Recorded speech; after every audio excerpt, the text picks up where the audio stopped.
Why build a portfolio in the north of England if you live down south or from anywhere? So higher rental yields. So I think we're all familiar that the rental yields in the south, the gross rental yield on a house is pretty low. Higher capital growth, potentially. I'm going to get deep into this on the next slide because it's quite a controversial one. Protection during a down market. It's easier to get on the ladder. It's first time buyer demand. The stamp duty threshold that can change. It's usually around the 125 mark. The first time buyers. So you're a bit more protected when there's a down market. The business mindset. So if you're building a larger portfolio, you have to look on it like a business. You cannot be a hands-on landlord. You cannot be getting around to do viewings yourself. You cannot be getting around to change a light bulb, oversee renovations. You have to approach it from a business mindset from the start. So you're automatically, immediately going from landlord to investor / entrepreneur. Remote flexibility. We have built our entire portfolio from a laptop. I take my laptop with me everywhere. I've got it on me today. We'll get a bit more into this later, but everybody appreciates some flexibility, a bit of freedom to have the ability to do as you please. Very important nowadays. And last but not least, the BBB strategy. Is anybody familiar with this term? No? I'll give you a clue. It's not the BBC. Didn't make a mistake there. So this stands for, a mentor mentioned this to me in passing. I don't think he really meant anything by it, but it's quite transformational for me. Buy below, build cost. This effectively means you're buying properties. Everybody talks about below market value. You are buying properties, in my eyes, below value. You're picking up, if you can pick up a house for £60,000, you cannot build a house anywhere in the UK for £60,000. Immediately, you have locked in value. So we have the average cost to build a 3-bedroom house in the UK, quite vague figures here, but somewhere between 126 and £300,000. If you can pick up houses below this mark here, long term, you're in a good place. So the truth about capital growth. A lot of people say, don't get capital growth in the north. House prices don't really go up in the north. So guaranteed, nowhere on the planet, no city, no country is never guaranteed. So we try to balance yield and potential capital growth. You can only judge by history. You can only judge the future by historic performance, right? Real data. So here I have got some real data to how the regions have actually performed. I'll go to some credible sources. We've gone to ONS, Nationwide, Zoopla, just to see what the capital growth has been like, the difference between the south and the north over the last 10 years. So land registry, we have the northwest and the northeast over a 10-year period, a 77% house price growth. Southeast and the south. In East Anglia, we got 65%, 79% from ONS, Office of National Statistics, versus 62%. And in the most recent time, this is the most recent data I have from when I created this presentation, but as you can see, we have the Northwest in the lead by Zoopla, Nationwide, and the Office of National Statistics. Now, I am seeing this myself because I've got a portfolio in the north and a small portfolio in Cambridgeshire still. The house prices in the north, they've been flying. So disproved. I just wanted to dispel the myth. I get asked this quite a lot. The house prices go up in the north. It's just really quite a frustrating one for me. So I thought I'd get this on in. All right. So common concerns and myths. If you're thinking about buying a property, Liverpool, Manchester, hundreds of miles away from here, because maybe you might be finding it hard to get on the market here, to get onto the ladder here, because the house prices are very expensive. We have some common concerns and myths I'd like to address. So one of the concerns we have here is I don't know the market. I believe there's not much way around this. I think even if you are living in an area, for example, if you're living in Milton Keynes and you've been there your whole life, you still should be studying the market to see good postcodes, good areas, where is a good investment, something that you have to do wherever, regardless of wherever you're investing. I don't have a team there, or I cannot trust tradesmen. For us at the start, when we began investing in Liverpool, we just went with a reputable firm. We got a good feeling for them. We've done as much Zoom meetings with them to try to get a good feeling, online presence, somebody who's got a reputation to protect if you're going for a full renovation, somebody who's less likely to do you over. If something goes wrong, I can't get there quickly. Quite a valid concern, right? Yeah? If anybody's going to buy a house hundreds of miles away, you don't want anything to go wrong because you can't get there, right? There's only so much you can do anyway. What's the worst that can go wrong on one of your properties? Anybody? Boiler?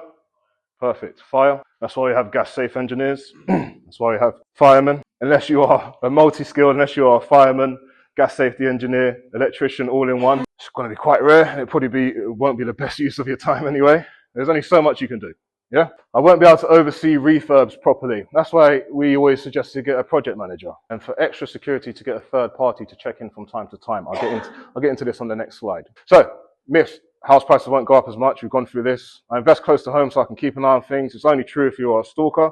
No tenant wants to see you walking past on a Saturday night, peeking through the windows. You have to give them the right of enjoyment. It's too far to travel. I have to be there. You don't have to do refurbs yourself. You don't have to carry out viewings yourself, inspections yourself. You can delegate and outsource all of these things. I can just do the work myself. I can get my friends to do it. But yes, if you want the stress, loss of income elsewhere, calling in favors. It's very common. I've heard this quite a lot. I just do all the work myself. I'll save money. It's quite a tricky one, you know. Calling in favors. If your friends are really good, they're going to do a whole refurb for you. They're probably going to have the demand elsewhere, and nothing's ever free. So local teams. This is one of the first people we've got on our team, and I think it's one of the most important. Independent property viewer. Anybody here heard of the website called Viewber, company Viewber? Perfect. So Viewber, you can pay individuals on Viewber, and they'll go around and view properties for you. They can do inspections for you. They can do all sorts for you. Once you build up a relationship with somebody from Viewber, and keep them on board. So this is a recent viewing that we've done. So we pay our viewer to go around and view all of our properties, because we obviously can't get there because of the location restriction. And this is the type of thing he'll send us. So it'll just be some videos, pictures, and a concise report. Nothing too detailed. So also on your local team, a renovation team or project manager. We would always say to opt for a project manager, because if you build a relationship with a main contractor, God forbid anything goes wrong with that contractor and you're not happy with how they are working, you're back to the drawing board, finding a new contractor. Whereas if you've got a project manager in the area, they usually have connections to more project managers, more contractors, and different tradesmen, individual trades. No individual trades unless necessary. Don't want to be managing individual trades hundreds of miles away. Probably not the best idea. A good letting agent. We have been stung by bad letting agents in the past, especially if you live like hundreds of miles away from home. So I would always advise to go for a larger firm with a good reputation and a track record. If you're considering building a portfolio, maybe you can negotiate and say, maybe say, if I give you 3 properties, can we drop it down to 11%? If I give you 5 properties, we can drop it down to 10%, so on and so forth. Having a good letting agent gives you a bit of peace of mind. A sourcer, optional. Is there any sources in here? No deal sources. One deal sourcer. Yeah. Not sensitive or anything, are you? Perfect. I've said this before, and it's insulted some people, but I put sources are a minefield because most are mediocre at best. Yeah. It's quite a low entry point, sourcing. Property deal sourcing, and it's a minefield of a strategy to get into. But I'll caveat that a good one is very helpful if you're time strapped, and a good sourcer can be worth its weight in gold. And they can offer you a full service. They can offer you refurbs, project management, all of this stuff, viewings, good connections in the area if you find yourself a good sourcer. All right, managing refurbs. I'm going to try to get through this one a bit quicker. So key safe, anybody use these before? Fantastic, aren't they? Prior to using these, we'd stash keys underneath a rock, and we'd tell the tradesman it's underneath this rock, and we'd tell the electrician would lose it, and then he'll blame the plasterer would lose it, and then it was an absolute nightmare. These are great. It's so helpful. Project manager, contractor will normally install these. If not, just ask them to do it. The sourcer can get it arranged for you. Easy access for the tradesman. Easy access for other quotes and surveys. If you're getting an evaluation, sometimes the surveyors are happy to let themselves in. Sometimes they're not, depending on what side of bed they wake up on. But yes, always ask for weekly refurb updates, walkthroughs, photos, videos, stage payments. Never pay for full renovation up front. It's never a great idea. We tend to stage payments once we've seen a certain amount of work being done. And a third-party inspection, if you're concerned, if you're halfway through a renovation, you're a bit concerned, you've got a bit of a funny feeling, you send your third party, somebody from Viewber, around just to inspect. Maybe you pay them to go and do an inspection for you, see how things are coming along. And these are the type of updates we get when we're getting a renovation done, just milestones, where we're at, EPC rating achieved, flooring removed, so on and so forth. Case study, quick case study, everybody likes case study, right? I put a warning sign here, it's not something I'd recommend. So it's our first deal in Liverpool, and we bought this one blind, didn't walk in, didn't view the property, didn't know about property viewers then, saw nothing, absolutely nothing. So this one, we call this Dog Poo Lady, famously named by my mortgage advisor. So these are some pictures. This was the state of the garden. There's dog poo everywhere, all in the front garden, all in the back garden. There was more poo inside in the toilet, and it wasn't from a dog. It wasn't the nicest of ladies. But so this is 46 Phoenix Drive.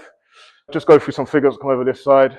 So we bought this post-auction, 82,000. I've got a video here just while I go through the figures. It was all in at 89. We got an immediate valuation at 100 without doing any works. We then took out 75,000. We've done a light refurb, £13,000 refurb. Final refinance, 75% loan to value.